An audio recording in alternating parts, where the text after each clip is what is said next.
All right, everybody, what is going on? Good morning, happy Saturday, and we're going to keep on marching through my list of most valuable 2025 Seattle Seahawks.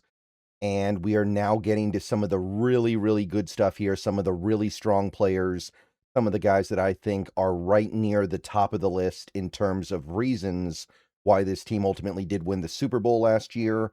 So today is going to be number 7. Today is going to be, in my opinion, the 7th most valuable player for the 2025 Seahawks. And this is going to be one that I think pretty much everybody can get behind because in this case, not only did you get some really great stuff on the field, but I think it's very clear that there was also some very good stuff happening off the field with this guy. This video is sponsored by Prize Picks.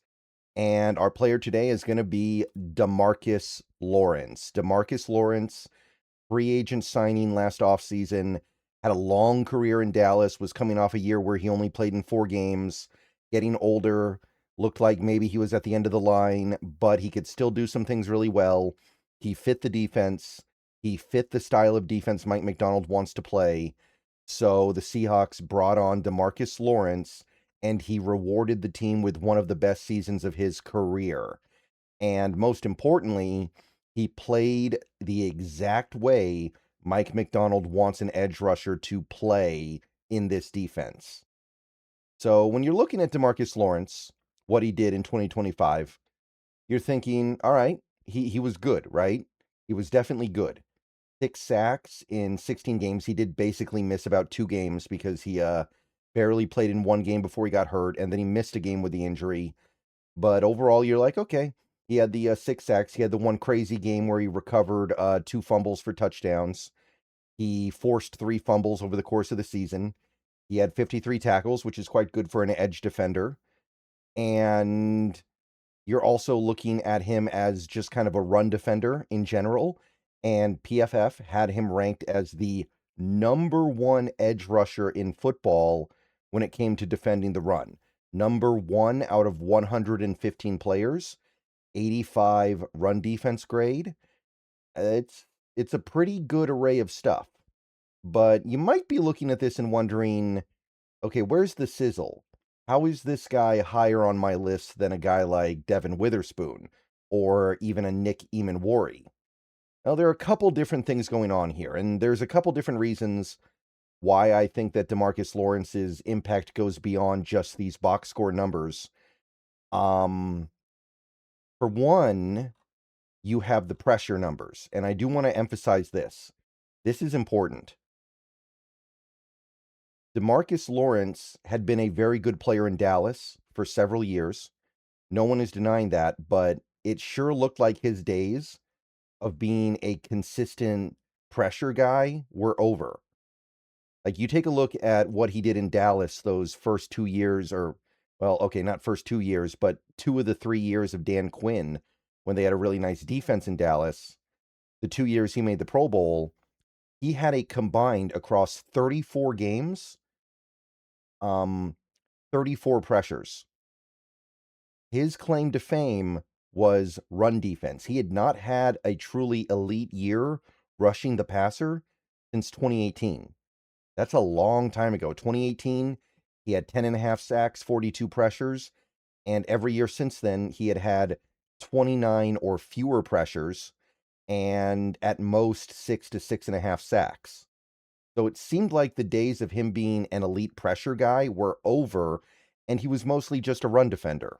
Not so. If you like sports, then the best way to make them even better and more exciting is using the Prize Picks app, where it always feels good to be right. Prize Picks makes daily fantasy simple. Just pick more or less on your favorite players and build lineups with a few taps. Whatever sport you're into, and obviously we are now firmly into the NFL offseason, so we're all about baseball, we got some basketball, we got some hockey, whatever it is you like, Prize Picks gives you a fun way to stay locked in while you're watching. Definitely make sure to use the promo code HMA. Prize Picks is hooking up users with $50 in lineups after you play your first $5 lineup. If you use that promo code, that is HMA. I've had a great time on Prize Picks so far, so definitely get on over to it, check it out, and make sure to get your lineups. And don't forget about team picks, where you can pick winners, spreads, and totals on any major game. So download the app now, use HMA, and get on over to Prize Picks, where it always feels good to be right. And remember, always gamble responsibly. In 2025, DeMarcus Lawrence had 39 quarterback pressures. So he was about as effective generating pressure as he had ever been in his career. And this came in a season where he was 33 years old, and it looked like those days were well behind him. He was off to a really good start in 2024 before he got hurt, but we didn't have nearly enough time to determine if that was going to parlay over the course of the whole season. In 2025, it definitely did. So that's one thing going on here. The 6 sacks is good, but it kind of sells him a little bit short in terms of how much he improved as a pass rusher compared to previous seasons. And you just wouldn't expect a guy entering his mid-30s to improve. So you've got that. So on the field, DeMarcus Lawrence was the full package. He was about as good as it gets against the run. He was as good a run defending edge rusher as you're going to find. He was a valuable pass rusher. He had his best year rushing the passer in quite some time. And he also was out there fairly consistently. When we signed DeMarcus Lawrence, I don't know exactly what the plan was, but I suspect it was to have him play somewhat sparingly on early downs and give way to the younger, more pure pass rushers on passing downs. That didn't really bear out. DeMarcus Lawrence ended up playing 626 snaps on this defense, even though he missed a game, and basically he missed 2 games. So we are talking about a guy who gave you a lot more than you may have expected when the season started. If he had played all 17 games and never gotten hurt, you're probably talking about somewhere close to 700 snaps. And he didn't really wear down either. That's another thing that I think is worth noting here. His production remained pretty good in the playoffs. He had 2 sacks. He sacked Brock Purdy once. He sacked Stafford once. He got pressure in the Super Bowl. I know he didn't get a sack.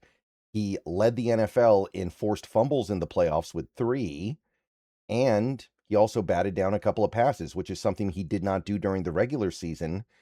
So you piece it all together, and despite playing a lot during the regular season, despite not really getting a lot of time off, he was still very effective in that postseason. Very, very strong stuff here. So you put all that together and you've got clearly a very valuable player. Remember, our edge room in 2025 was probably the weakness of the team. And having a guy like DeMarcus Lawrence have a resurgent season was big in keeping that group together and at least having them play at a, I would say, somewhat competent level. But it also goes beyond just what happened on the field with DeMarcus Lawrence. I think that it's very clear, and I think that most Seahawks fans would agree, the impact DeMarcus Lawrence has had on some of these younger players has been clear, measured, and visible. I don't think it's a coincidence that Derek Hall went from being one of the worst run defending edge rushers in football to a good run defending edge rusher because of DeMarcus Lawrence being there. I don't think that's a coincidence. I think that he helped guide Derek Hall's career into a good direction, allowed him to become a more complete player, and allowed him to be somebody the Seahawks felt comfortable giving a $42 million extension this offseason. And I think that that value goes beyond just what we saw from Lawrence on the field. I mean, look at what Hall gave us in the Super Bowl. I know Hall didn't have the greatest season ever, but look at what Derek Hall did in Super Bowl 60. Look at the level of comfort we have giving him that contract extension. I think that when you put all the pieces together, DeMarcus Lawrence has something to do with that. There was a lot of talk last offseason about how he was putting in work, he was giving maximum effort, he was out there working hard in camp when, quite frankly, a lot of players of his age and his experience level wouldn't be going that hard in training camp and in practice. But I believe that having a guy like DeMarcus Lawrence out there contributing in that way was a pretty big part of the team being as good as they were. And I think you see that in what you got out of Nick Eamon-Warry last year. I think there was a trickle-down effect from a guy like DeMarcus Lawrence doing what he was doing to a guy like Nick Eamon-Warry being so much more than any reasonable person could have thought as a rookie. I think DeMarcus Lawrence, there's trickle down on, I already said Derek Hall, but maybe even somebody like a Ernest Jones or a Drake Thomas. I think having a guy in DeMarcus Lawrence's position going as hard as you can go in practice and training camp was instrumental in this team being what they were. So that's everything, man. You've got the pressures, you've got the sacks, you've got the run defense, you've got the big plays, you've got the big games. Like that game against Arizona was about as good as it gets from an edge rusher, right? 2 defensive touchdowns in one game, basically the exact same way. You've got the showing up in the playoffs, you've got the veteran leadership. I think you could even argue that he should be a little bit higher. It's just really hard to crack the upper levels here. And on some level, I know that you can't compare DeMarcus Lawrence to somebody like a Myles Garrett. I understand that he's not on that level. He's not on the level of that Myles Garrett.